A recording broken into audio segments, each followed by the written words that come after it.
இப்போ முனிவர்கள் என்ன செய்வாங்க அப்படின்னா ரசவாதம்னு ஒன்று சொல்லுவாங்க. இப்போ படிக்கிறீங்களா கெமிஸ்ட்ரி, இந்த கெமிஸ்ட்ரிலாம் அப்போவே அவங்க பண்ணாங்க. ரசவாதம்னு அதுக்கு பேர்.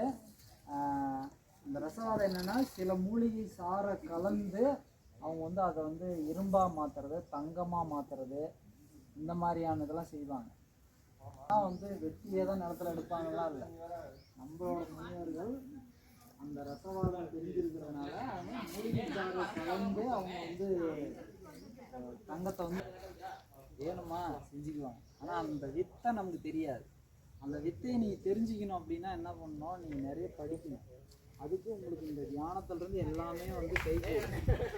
இப்போது அவங்க வந்து ஞானத்தால் கண்டு உணர்றாங்க. சரியா? இப்போ உங்களுக்கு உதாரணத்துக்கு ஒன்று சொல்லி பார்த்தீங்கன்னா 7 கோள், மொத்தம் 9 கோள். என்ன சூரியன், சரியா?